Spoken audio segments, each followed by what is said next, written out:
Trieste, Ravenna e Venezia per la prima volta insieme per fare sistema. Sì, è una novità importante per il Paese perché davvero mettiamo insieme il sistema della logistica, della portualità e ragioniamo su un'area più vasta che è quella poi che interessa tutto l'Alto Adriatico. È importante non soltanto per noi ma è importante per questa parte di Europa perché andiamo ad intercettare traffici, facciamo investimenti importanti sui porti, sulle autostrade, sugli aeroporti, insomma su tutto quello che fa logistica in un'area che è naturalmente una piattaforma. Friuli Venezia Giulia viene a Venezia avendo fatto i compiti per quanto riguarda l'infrastruttura e la logistica. Abbiamo fatto un lavoro di rammendo dell'esistente, cioè abbiamo messo insieme quello che avevamo, quindi i porti di Trieste, di Monfalcone e Porto Nogaro insieme ai 4 interporti, Cervignano, l'interporto di Pordenone, Fernetti e la SDAG di Gorizia.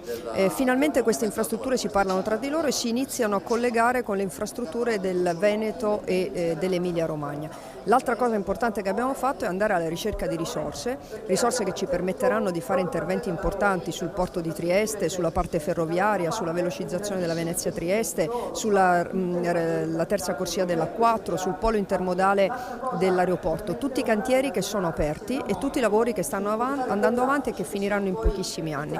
Dall'altra parte ovviamente abbiamo costruito il nostro futuro, quindi la via della seta, i porti di Trieste e di Genova sono stati indicati come i terminali della via della seta, ma quello che ci interessa, e l'ha detto bene oggi il presidente dell'autorità portuale di Trieste, è stare insieme, Ravenna, Trieste, Venezia e i porti ovviamente anche della Slovenia e della Croazia, perché abbiamo bisogno di fare sistema e di fare massa critica. La proiezione internazionale è stata una delle caratteristiche del Friuli Venezia Giulia in questi 5 anni. Sì, sono stati interventi importanti. Noi abbiamo la necessità di spingere molto sull'intermodalità, lo facciamo anche attraverso i fondi europei e lo facciamo convinti che quella dell'intermodalità sia il futuro anche della logistica italiana e non soltanto italiana.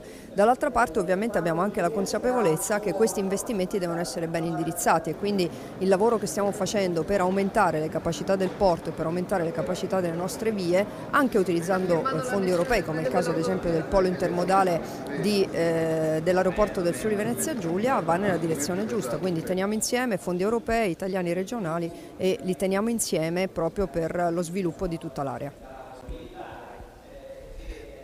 Assessore Santoro, gli stati generali della logistica del nord-est, per quel che riguarda il Friuli Venezia Giulia ci sono tanti cantieri aperti proprio sul settore dei trasporti e delle logistiche. Sì, certo, credo che lo slogan che uscirà da oggi qui, da questa giornata qui a Venezia, è quella enunciato da Zeno D'Agostino: siamo al momento giusto, nel posto giusto, e quindi le potenzialità che la nostra regione ha all'interno di questo sistema integrato sono veramente straordinarie e credo che le stiamo cogliendo tutte. Finalmente c'è una prospettiva di unione dell'intero sistema dell'Alto Adriatico, e in questa unione la Regione Friuli Venezia Giulia ha dei luoghi assolutamente strategici: il sistema dei 3 porti, ma anche il sistema infrastrutturale di supporto con tutto il sistema ferroviario, il raddoppio della terza corsia. Insomma, tutta una serie di luoghi nei quali si sta lavorando molto, ma l'importante è che stiamo lavorando non solo all'interno di un disegno coerente regionale, ma un disegno coerente interregionale e direi internazionale.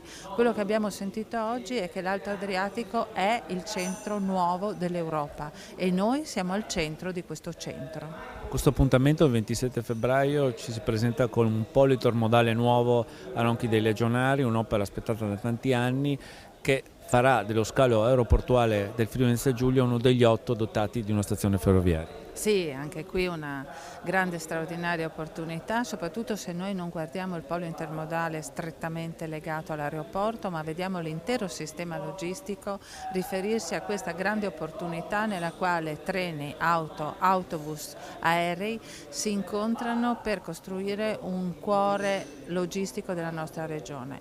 È una sfida che abbiamo colto sin dall'inizio del nostro mandato, abbiamo portato avanti i progetti, i lavori, un ringraziamento all'aeroporto perché si sta dimostrando assolutamente all'altezza di tutte le aspettative, con dei tempi di realizzazione assolutamente competitivi rispetto a qualsiasi opera pubblica. Quindi a febbraio avremo questa grande infrastruttura e il 19 marzo i primi treni che si fermeranno.